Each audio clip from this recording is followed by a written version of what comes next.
First and foremost, I want to thank everybody who has asked questions and sought clarification. There is a common thread that I'd like to address, two mainly. One on, of course, myself. Um, Academia, you've made us all laugh here. And what is my locus standi? And the issue of the legality of this debt. First and foremost, let me start with academia because you talked about my participation in a particular handshake. I have never taken ownership of the handshake between my good friend Raila and Uhuru Kenyatta. Never. In fact, I was opposed to it. I opted out of it and I kept quiet. I had nothing to do with it. I can claim participation in ensuring that we had enough evidence to take to court to have the Supreme Court nullify Uhuru Kenyatta's election. I can claim a strong hand and a big hand in encouraging, and in fact, I literally drove Raila to the Uhuru Park to get sworn in. And that is where I stopped. I wanted us to go and take Uhuru's office in State House. He chose to go and have a handshake. So I am not privy to that handshake and I had nothing to do with it. I have taken ownership of a handshake, you can say, between Uhuru and Ruto prior to 2013 election. And I've explained here exactly why. Now you say, and I think there was a lovely lady called Josephine who asked about my being in government, being in government, being in government. I have never been elected to any office and I've never been appointed to any office in government. Let's be very clear. I have had friends in government. I have participated in various movements, including the Second Liberation, where my father was a strong participant, where people like Kenneth Matiba, I had a heart in. I got to meet Raila during the Second Liberation. I got to meet people like James Orengo, Gitobo Imanyara, Paul Moite, and a host. In fact, Jaramogi, I met him during that time. I had a strong hand in what you saw as NAC information, and a strong hand in the Kibaki regime. And in my view, the Kibaki regime was about the emancipation of Kenyans, not only politically, but economically. Kibaki inherited a model where the colonialists determined how many kilometers of road we had to get. And it was tied to his company coming to do that job. And it was a very big ceremony. A minister from England would come and flag a road with Moi of 40 kilometers. We brought in good, easy credit. In fact, the first project I got was Thika Road, which was not even Thika Road, was the airport road to Gigiri, which was a grant. So we participated in what is called modern Kenya, the modernization of Kenya. And you can say, by extension, I assisted in various things that I believe have been unquestionable in terms of the growth of this nation. Kibaki himself did not leave Kenya any major burden. You want to imagine that Kibaki came in and the tax revenue was no more than 170 billion. By the time he left, he had taken it to 1 trillion. Moi had left a debt of 600 billion. Kibaki left 2 trillion, but it was very soft.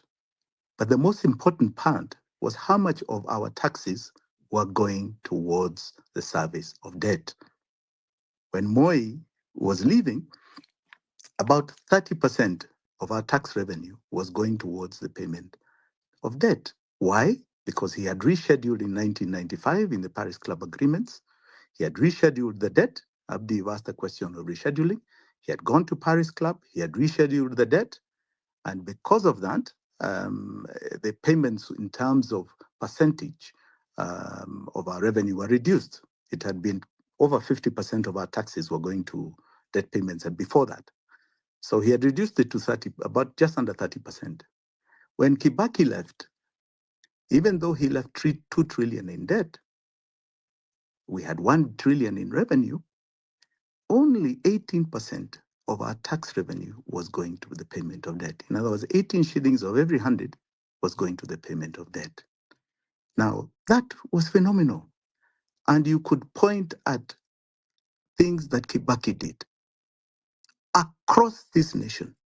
Across this nation. You must remember that he's even the one that introduced CDF, right? Then just being done by MPs, by a gratis from the ministry, from the treasury. He was really and truly the father of what you call modern Kenya. We got a fiber optic cable. We're enjoying this internet because of him. The debt he took was not commercial. He took very soft money. So our issue is not how much debt you take, but that you take the debt legitimately for a purpose that we can see, a purpose that is in the budget, that is approved for our expenditure. On top of that, he gave us and was a strong participant, because I can tell you, if he did not want a new constitution, it would never have happened. He was part and parcel. In fact, it is during his regime that we have the 2010 constitution that I can tell you has given us our political rights. Now, fast forward, by the time Uhuru left, all right, we had a debt of 8.5 trillion. That is in 2022. 2022. And we were at 60 to 70%. In other words, 60 to 70 shillings of every 100 that we give in tax was going towards the payment of debt. That is unmanageable. So our knowledge, academia, comes from us simply looking at government books. This is why I'm having an argument, not an argument, I say a point of discussion with Bonnie, a point of debate, that we bothered to do a proper forensic audit. And a forensic audit goes like this. You look at numbers and you look at the law. All our expenditure is anchored in law, in the Constitution and the Public Finance Management Act. And please understand that those laws are what are called controls. They are there for a reason. They are there so that they manage, they control our hard-earned taxes that we donate, so that they are not abused. In other words, even the accountant in my office has got a set of laws. If he doesn't adhere to them, he then becomes a criminal. What happened, and has happened for the last 12 years, is that people decided those laws do not work for them. They decided the Constitution they must put aside. They decided Public Finance Management Act, they are going to interpret it their own way and put it aside. And they broke the law. And I've started with trying to articulate how the Constitution says in Article 206, all monies, all revenues of government must enter the consolidated fund. That is one account at the Treasury. And they gave exception A and B.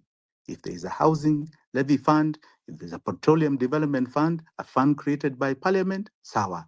If there's a little profit made by ministries here and there, sawa. But it must also be approved by Parliament, must be anchored in law. They created in the act, they amended the Constitution, where they said money does not need to enter the consolidated fund. And these were loan monies. And these loan monies, thus, were not accountable to anybody. The Auditor General doesn't see them. The Control of Budget doesn't approve their expenditure. And they became a balloon with which we are living with today. That balloon we audited. We said, let us look at the numbers. And when you look at the numbers, over 10 years, our shortfall was 1.3. They borrowed 7.7, 6.4 trillion that we did not need. Kibaki's debt was soft, but even if you say let's say they paid it, we paid, take note, in that same period, 7 trillion. So forget about the 1.3, 7 trillion we paid. 7 trillion went to debt servicing, went to debt payments, right? So even say they paid Kibaki's debt, 2 trillion, still 5 trillion. What is it for then? What was it being paid? What were we paying? Yet you look at the parliamentary approvals on the budget that we are talking about. What amounts did Parliament approve for uptake? Parliament in the first 4 years of Uhuru and Ruto approved less than 1 trillion, right? As loans. That is what they approved. Parliament in the next period, the time of handshake, approved 1 trillion again. 2 trillion is what Parliament approved for loans. How did they manage to take 7.7? Where is it? Where did they manage to take this? This is our issue. This is the issue we've been grappling with. And today, 70% of all that we give to Zakayo is going towards this expenditure. Because of it, and I want you to extrapolate these figures, if 70% is going to that, he's left with 30 shillings for every 100. The counties demand that. The count is gone. So what does he do after that? He goes to borrow. He needs another 50 shillings, for example, because he needs about 500 billion shillings for salaries. He needs another 400 for operations. You have not even touched development. This is why we're in a quagmire, because he keeps borrowing to feed himself. It's like you borrowing to put food on your table. It's like you borrowing to take a matatu to town. How many times can you do it? Because you're just consuming. And you keep consuming. There's nothing being produced. So you raid everybody. And there is a word of thumb that says this: when a government is bankrupt, it bankrupts its people.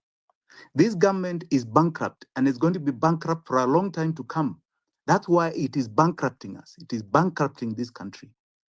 And for those of you who think I'm doing this because I am not involved, I did no project. I asked for no favor under the Uhuru regime. And I have asked for no favor. I've asked for no job under the Uhuru regime. I told them both very early in 2014, I want nothing to do with them. I wish them the best, all the good luck. I exited completely. And in fact, by 2015, I was helping Raila Odinga to defeat them in 2017. And I have stayed that side. Even when Raila went to shake hands, I refused to go that way. I have been on the opposite. When William Ruto came to I went to his NDC and he came to mine in 2022. We respected each other. You run, I run. We are not ceding. If there is a point of convergence, there's a point of convergence. That point of convergence, and he can attest to this, I told him thereafter, if you don't deal with this debt, you and I part. He didn't deal with it. He continued the same malfeasance. And I'll show you the malfeasance. And I'll keep educating you about this malfeasance. Okay? In June, after the chaotic revolution, because he was trying to bring back taxes to deal with this problem. And he's still doing it because he has no other solution. Parliament was very clear, right? It passed 400 billion in loans. 400 billion in loans. In July, what he calls the supplementary estimates, right? Supplementary estimates. The statement of actuals and revenues and net exchequer issues, dated 31st July 2024. This is one signed by the Minister of Finance, the CS Finance. He says that Parliament has agreed, that they are now going to borrow as a national treasury 978 billion domestic money. And they are going to borrow external money 593 billion.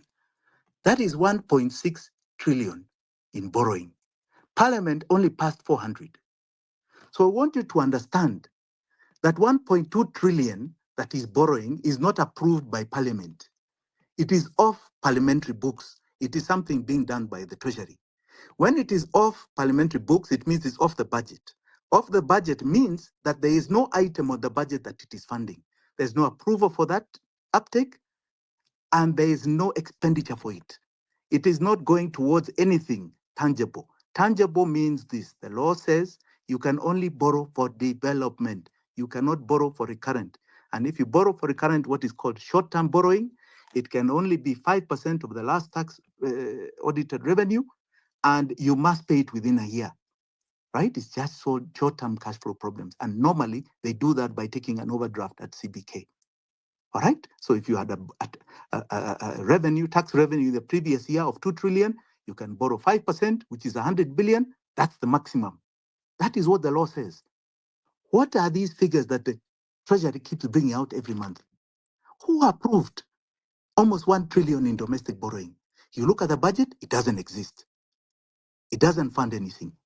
You look at the budget, who approved almost 600 billion in external borrowing? It's not in the budget. Where did the Treasury come up with these figures? It's not in the budget. And these are the things that we're saying, that when you look at these figures, and it's so fortunate that they ended up doing these Gazette notices showing these figures, because this is where the criminality is. That's when you realize there's a big variance with what you see in terms of the budget and what is really happening at the Treasury. This is what we are calling odious debt. Odious debt is this debt that is not taken by our laws, debt that has not come to our benefit as a sovereign, as a people of Kenya. And I am saying this, that if you audit those figures over a period of the last 12 years, we have no debt in this country. We have paid debt to entities which we don't know, for things we don't know, we never approved, never followed our laws, and never came to our benefit. And if you remove that odious debt from our books, it is not 10 or 20%. It is all. We do not have debt. I can tell you that. Any legitimate debt that is still surviving today, let us say from IMF and so on, some of this you can tangibly see what it has done, is more than compensated by the illegal debt that we paid others. So we are saying those people who say they gave us money, we are suspended because we can't see what it came from. We are not paying it. Go and look for those people you paid because it didn't even enter the consolidated account. This is how serious this matter is. And I just want to extrapolate one simple example so that you understand the kind of theft. There's something called SGR. SGR, we bothered to do the numbers on that specific project. Like many of us, I thought maybe people ate some good commission and that was it. Because it's a project I was involved in. And I wanted to do it under the Kibaki regime, under the Nusu Mkate regime, on the basis of a private project, no government money. It was taken as a government project under Uhuru regime. That project was costed both what you call the EPC, putting the rail and putting the wagons from Mombasa to Naivasha at 500 billion. I had a project of about 60 billion, private. It was not going up. It didn't have all these. It was not going up in the air, civil works that takes you up. It was on the same ground between Mombasa and Malaba at 60 billion. But they costed from Mombasa to Naivasha at 500 billion. So we said, okay, fine. That is what was signed with the Chinese. And what did they sign as debt? We found the Exim China agreement with Kenya government said this, that China will fund 90% of that 500 billion, 10% Kenyans are to pay. 90% is 450 billion. 50 billion was to come from Kenyans. So we audited. Did we get the money from China? Yes, we did. There are drawdown certificates that were drawn, Kenya Railways to Treasury, Treasury drew to China Road and Bridge, to China Exim Bank for a total amount of 450. Different exchange rates, but it came to roughly that, higher. Then we said, did we pay our 50 billion contribution towards that project? Remember, we were raising all sorts of passenger levy, we had all sorts of railway things, or railway siding issues, and all this. So we said, did the Treasury give the money to Kenya Railways? Yes, it was something called self-raising funds grant to Kenya Railways, right? From the Treasury for the building of SGR. We just did the math. Was it 50 billion? What did they give? The figure was 644 billion. So our taxes paid for that railway and more. And yet we have a loan we are paying. China Road and Bridge received a total of 1.1 trillion instead of 500. And even 500 was costed very heavily because there were huge commissions. So somebody ate 600 to 700 billion shillings. This is the kind of theft we're talking about. It is not ordinary. So anybody imagining that this is ordinary, it is not. And we'll keep saying that we are auditing their own records, their own books. And we have done so in detail. Forensic audit means that you look at it in relation to the law. And we fortunately employed some of the best people to do this. Now, I have had very many questions here about where we go from here. Kenya is a country that needs to deal with this one single problem. Milton raised a very good point about domestic debt, that it is extremely criminal that you have 5.4 trillion of our money that we deposit in our bank accounts. Our bank accounts, this is our money. This is money raised by the private sector in banks' holdings. And the banks take that money, take it to the treasury, and buy treasury bonds and bills. Those bonds, bills, even maybe they can argue is part of the short-term cash flow issues that treasury may have. But bonds, which are long-term, are supposed to be indicated as loans because those are loans that are going towards a project in this country. Anything that is medium-term, 2 years and above, must be listed as a loan towards a project. There is no project in the last 12 years that a government bond has funded. That is the law. A bond is a borrowing. That is the law. And just to show you the malfeasance, in all those years that we have given 5.4 trillion to the treasury for bonds from our money, do you know how much we have paid in terms of interest? We have paid 3 trillion shillings in interest to that domestic debt. I don't know what percentage that is. Because normally when we hear bonds, we hear them 10%, 15%, sijui nini. If we have paid 3 trillion, that is more than 50%. How have we paid 3 trillion? Who are these we are paying 3 trillion? And that is a conversation I can have deeply because we have bothered to even investigate that. And we found out what has happened. Now, that is our money that the government goes to borrow. Government is us. And they come back to us for our taxes to pay it, right? And it gives these banks some fat dividends, some fat salaries. You hear CEOs earning 300 million shillings. That to me is more a problem than what you're hearing going on in counties, right? It is a much bigger problem. Counties up until to date have never received 3 trillion, 300 trillion, 3 trillion in terms of benefit. So here we have an issue in the financial sector. We have an issue with the treasury and this aspect called debt. Debt became the looting machine, and not just out of eating 10%, 20% out of a project. This is debt that did not go towards a project. It did not go towards doing anything tangible. As I said, even though it is legal, it did not go to even paying a salary that we can find. It didn't. Our laws are very clear what to do. And the same audit told us how much revenue has been received, how much taxation we have paid. There is nowhere in record that there is any salary that has been paid other than paid from our taxes. That is what they show us, unless they are showing us fake accounts, fake books. They have shown us that every time the president travels or he has petrol in his car, it is coming from our taxes. They have shown us, right? When a pension is paid, it is coming from our taxes. They have shown us that when counties are paid, it is coming from our taxes. They have never shown us that it is borrowed. The only borrowings that are shown are the ones towards projects on the budget. Those are the only ones. And I'm saying those were paid for and done long time ago. But we have something that is never ending. As much as we pay this debt, this debt keep increasing. It doesn't stop. And not only is it increasing in terms of a total amount, it is increasing in terms of amount of the tax that we contribute to Zakayo. Every 100 shillings now, 70 is going towards this debt, which I am saying we do not owe. Now, politically, this is the problem. Anybody going to that seat has got to deal with this. I would deal with that. And I've said it hundreds of times.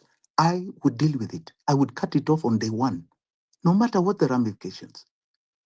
And I would say that you show me what is legitimate, and I will show you what is legitimate, and we'll do further audits to your content of what is legitimate. And I can tell you this country does not have debt. Without that, I want you to imagine a life that is phenomenal in this nation. 1.9 trillion today is going towards debt payments. Next financial year, 2.2 trillion is going towards debt payment. The following financial year, 2.4 trillion is going towards debt payment. If that was not going towards debt payment, and that is our taxes going towards debt payment, the life that we can have is phenomenal. Phenomenal. There's no reason why we do not have tarmac everywhere. There's no reason why anybody here is looking for water. There's no reason why anybody is paying school fees. There's no reason why anybody is going to a hospital and not finding medicine free of charge. This is the kind of life we are talking about. Something criminal has happened here, and all we are going through are the motions. You can remove William Ruto today. Unless you deal with that problem, we'll be removing the next person thereafter. You give me the seat, I don't deal with that, you'll be calling me a liar in 2 years, because I will not be able to adhere to the promises and commitments I'm making. We can never tax enough to deal with this problem. We will never produce enough to deal with this problem. But we as a nation must get to an extent where it's no longer about distribution, it is about productivity, which was one of the questions. How do we get out of this quagmire? It is productivity. We deal with this debt, deal with the basic human dignity rights of every individual in this country, and then we get to what is called productivity. Our people need to be unleashed to work. We need to produce. And you can only do so when you're not looking for food. When you are full, you can go out there and produce. And that's what we need to focus on. And that's the economic Marshall Plan that we have and we are going to unleash. Now, one of the issues that was also raised is ideological. What are our ideological patterns? What are we going to do in terms of ideology? This is where our economic template is going to define where we stand, because we cannot compare ourselves to the Mzungus. But there are those who believe that Kenya is still about distribution. I don't. I don't. I believe every Kenyan must have dignity and there must be a modicum of social justice. But I believe in productivity. So mine is about supply side economics. And there are those who believe in demand side, which is government doing everything. I believe the private sector is the place that should be a place of growth. You look at America and look at some of the greatest minds there, some of the greatest businessmen there, Elon Musk to Gates and so on, right? They are richer than countries. Regimes don't feel threatened by them. They deal with them. They deal with them. They accommodate them. They push them. They advance them, right? This is where we should be. You shouldn't be trying to think that you become a billionaire by doing government business. You're becoming a billionaire in private sector, not in government. This is poor people's money. You don't become a billionaire out of it, right? It should be just so that every single Kenyan has a modicum of a definition called dignity. So we must make sure the private sector is the biggest growth vehicle here. That's supply side economics. They should be the drivers. And this is where we will have, that's the debate we should get to. And that's the debate we should get to, not about which tribe has been in power or has not been in power, or which one is this or which one is that. So what? You can put whoever you want on the basis of tribe.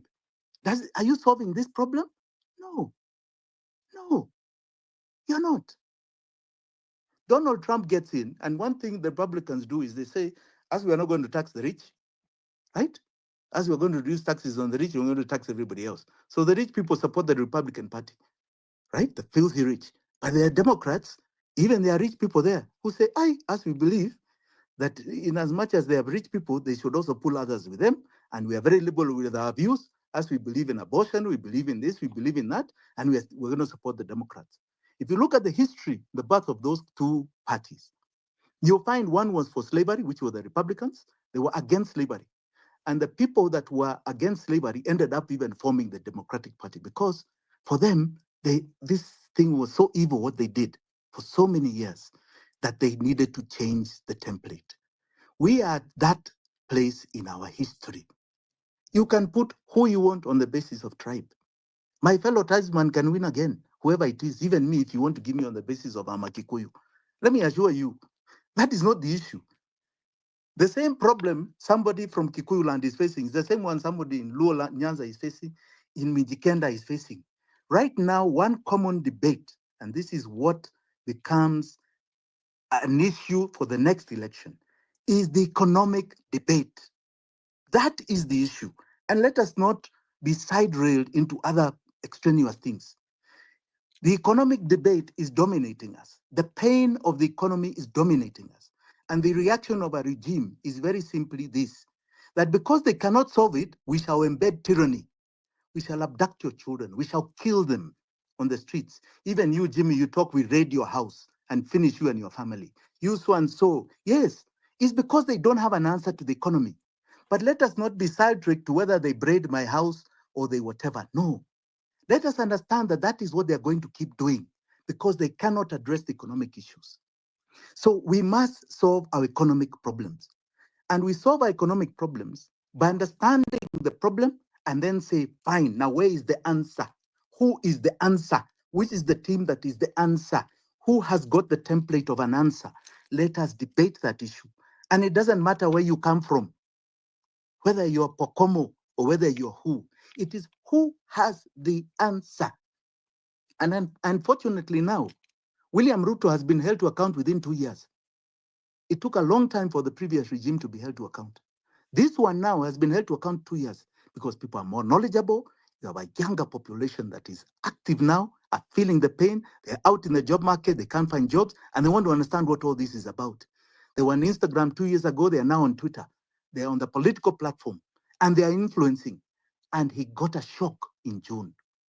And that's what Kenyans need to understand, that what came in June was a complete change of the political compass of this nation. The fulcrum has changed. The order has changed. The direction has changed. And people still want to live in the past. They think it's about tribe or about division or about accommodation.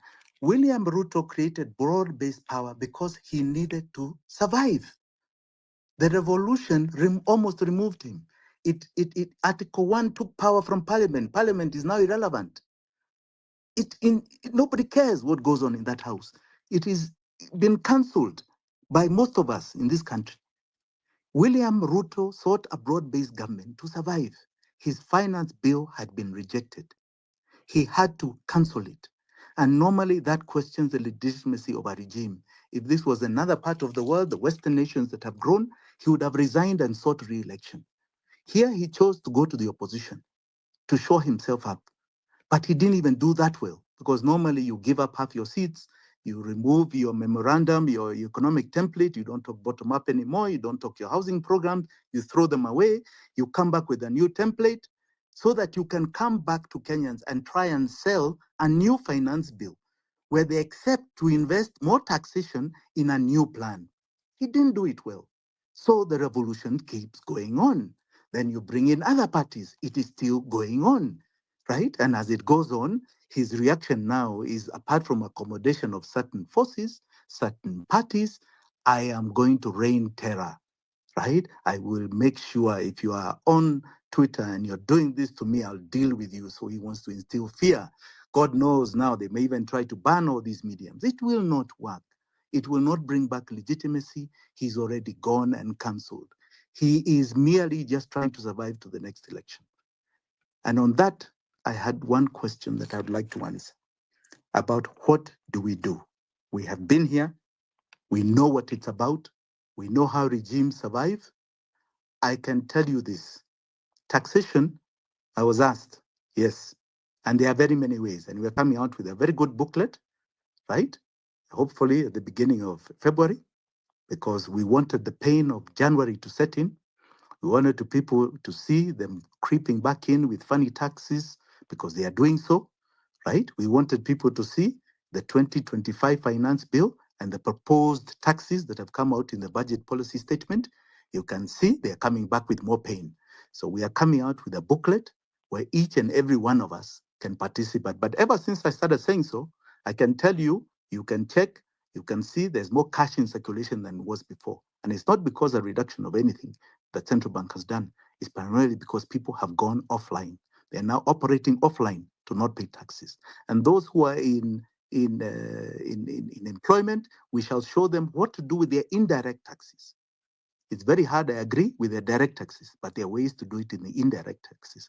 Those who are paying and submit tax returns at the end of every financial year, you can submit and don't pay.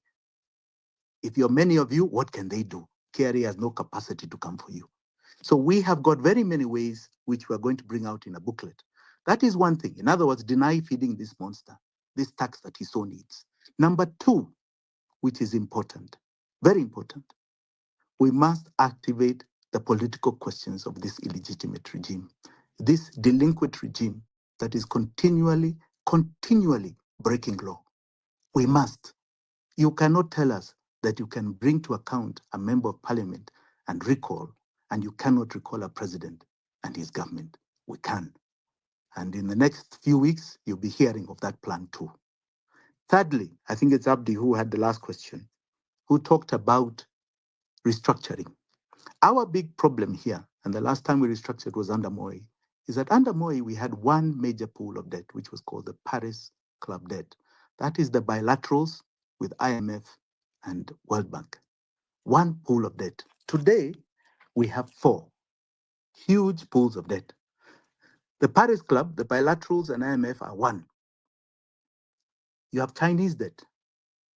You have what is called the London Club debt, which is where you have the syndicated loans and the Eurobonds, this private money.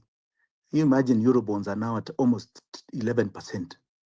And then you have got our domestic debt. You have four pools. How do you put them together to negotiate? The only way you can restructure this is by saying you are defaulting all of it. And the default of it all is very painful. You imagine 5.4 trillion is our domestic banks that have put this money in government bonds and bills, and we do not know what it has gone for. It's been a Ponzi scheme of eating. Those banks, that is our money. If you say you're defaulting on that, they will close tomorrow. So the question is, what do we do with that? How do we deal with that problem? Right? How do you deal with the defaulting on the foreign debt? Now, if you go the default way, which other countries have gone, it's very, very costly to each and every one of us. The first thing is that you have high inflation. Nobody wants your currency because it's not backed by the promise of it. So people will start running to the dollar. You have a currency exchange rate here going to crazy figures. Imagine if the dollar was at 300 plus. You can imagine the cost of living here. Your banks close. You have no access to systems and functions that the banking sector so give and are so embedded in our lives. We are all very electronic, right? The formula that's brought out by IMF is punitive. It talks about everyone now contributing. In Ghana, for example, they said that 30% of your money in the banks, in your M-Pesas, in anything must be forfeited. In your bonds or bills, if you are invested, must be forfeited. The pain is phenomenal, and coming out of it takes a long time. Long time. You've had Greece that went through bank closure for something like 8 years. You have Lebanon, which closed in 2019. Banks are still closed. They don't even have a government. They don't have a prime minister because of this issue. Our issue is like that. And here I can tell you, ours, fortunately, the good thing is that most of it is not legitimate. It's not legitimate. So we have an easy out. It's the courage of a leader to remove it, and a population and a country that supports that leader to do it. And that's where the next mandate must be about that. Must be about dealing with economic issue and our pain. And we must understand our pain. That's why we come on these forums. That's why we've been trying to educate people for over 2 years on something we have extensively studied. So we are going to continue this path to make sure that people understand that this is the issue. This is our economic issue. This is the fraud that has been done to us, and we must deal with it. And we deal with it by cutting it off. And once we cut it off, right, we shall breathe. What is the promise thereafter? That is the key thing. Every election has a question. Every election. In the multi-party elections that were there during the Moi period, and it's important to understand the first presidential election we ever had was in 1992. The election was to remove Moi. Remove Moi. He was eventually removed 10 years later in 2002, right? Because he was extending himself through what we believed was a proxy called Uhuru Kenyatta at the time. And people went the Kibaki way. And Kibaki gave us a breath of fresh air politically. He gave us a breath of fresh air economically. The man was about the empowerment of the human being. That's why free primary education was such a big thing to him, right? The next election in 2007 was an anti-Kikuyu election. It was 41 against 1. And you can see the chaos it caused. 1,400 lives. Kenyan lives we lost. The next election after that, 2013, of which I participated, was primarily about ICC. That is what the issue was. These so-called victims of ICC were being downtrodden by, people said, by Raila Odinga. Raila tried to make it about devolution. It did not work. It became about ICC. I remember that campaign very well. We threw in things like digital analog to entice the youth to participate because we were saying there's a new generation in power. In 2017, I participated heavily again, this time on the Raila side. We branded the Ruto regime as thieves. Nasa Hawa. That is what it was about. Because they were stealing. Those 4 years were theft. We were advertising it because they were stealing. And sure enough, the Supreme Court ended up even saying they stole the election and nullified it. So we cemented that. In 2022, William Ruto branded the election as dynasty, as hustler versus dynasty. Hustler versus dynasty. The have-nots against the haves. Very dangerous, but he did. But you can see he's unable to fulfill his promise. He has no money, and now he wants to become a dynasty. What is the next election about? What is the next election? Whether we have it this year, because I don't believe in all consciousness that this man is going to survive his term. What is the next election about? We are talking one common thread. Whether one has money, whether one doesn't have money, one common thread. We have an economic challenge in this nation, and it affects every single one of us. It is hurting every single one of us. There's no exception to this, apart from those who may be in office who are looting. But I can tell you the nightmare of what they are doing is also there with them because they are dealing with problems every single day. It's like the treasury has an auctioneer at the door every day. That's what they're dealing with. We must brand the next election the economic emancipation of Kenyans. And what does that mean? Let everybody put their template. What does it mean? Let people talk economy, not tribe, not sijui nini, not sijui nonsense. You come here with an agenda on the economy and we start appending ideology, because that's where now we'll have discussions on where we are as a country, what we should be doing, where we should be going, and the populace can decide which is the direction they want. It's the economy. It's James Carville who said, who was a big campaigner of Clinton, it's the economy stupid, it's the economy.